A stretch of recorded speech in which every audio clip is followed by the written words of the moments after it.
درختوں کو بھی پتہ ہے کہ یہ اللہ کا رسول ہے۔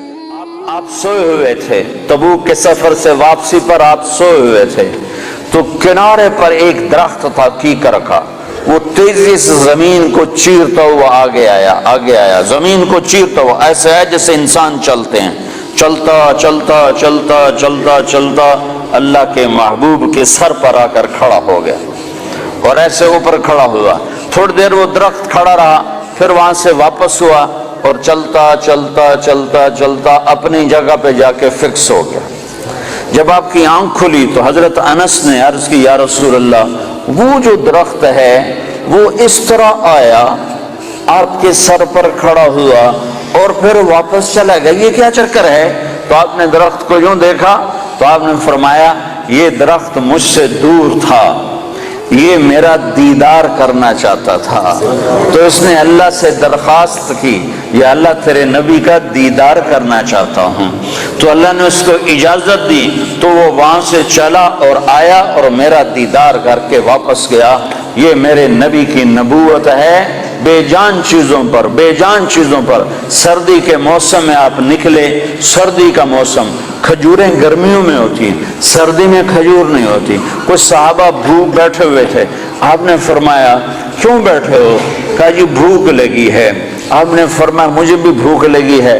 ابو بکر عمر نظر آ گئے، کیوں باہر ہو؟ کہا جی بھوک لگی ہے۔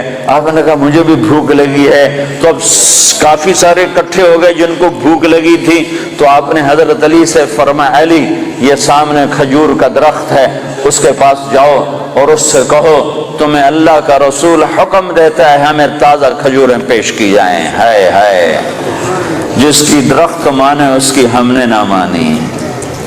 تو حضرت علی گئے، حضرت علی نے آگے یہ نہیں کہا یا رسول اللہ اب تو سردی کا موسم ہے، اب کہاں سے؟ اگر حضرت علی یہ کہتے تو اگلی برکتوں کا دروازہ بند ہو جاتا۔ ایک دفعہ دیگ چڑھی ہوئی تھی، دیگ تو آپ کو یہ بکرے کی دستی بڑی پسند تھی، بکرے کا اگلا بازو بڑا پسند تھا، تو آپ نے باورچی سے کہا مجھے وہ دستی پکڑاؤ، تو اس نے ڈوئی سے ایسے دستی نکال کر پوری آپ کو نکال کر دی۔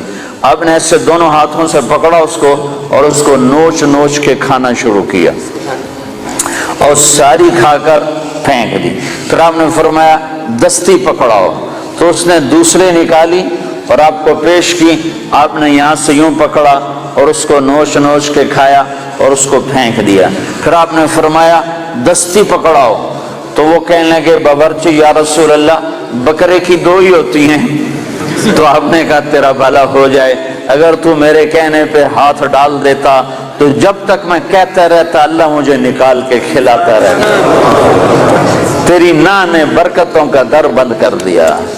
تو حضرت علی اگر یوں کہتے یا رسول اللہ سردیوں کا زمانہ کھجوریں کہاں سے آئیں گی، تو برکتوں کا در بند ہو گیا تھا۔ حضرت علی نے ایک دم اٹھے دوڑ لگائی اور کھجور سے کہہ رہے ہیں، کھجور سے، بے جان درخت سے اللہ کہے ایھا التمر ایھا النخلۃ، اے کھجور کے درخت، اللہ کا نبی کہہ رہا ہمیں تازہ کھجوریں پیش کی جائیں، تو رب ذوالجلال کی قسم پتوں سے تازہ کھجوریں ٹپ ٹپ گرنے لگی، ساری چادر بھر گئی۔ آپ نے چادر کی پنڈ بنائی اور اٹھا کر آپ نے صحابہ کے سامنے پیش کیا، کھاؤ۔ سب نے کھایا، آپ نے بھی کھایا، بکر نے بھی، عمر نے بھی۔ کچھ بچ گئی تو آپ نے فرمایا علی سے جا لے جا، فاطمہ بھوکی ہوگی، میرے بچے بھوکے ہوں گے، ان کو بھی جا کے کھلا۔ یہ میرے نبی کی نبوت ہے کہ بے جان پر بھی نبوت، جاندار پر بھی نبوت، مردہ پر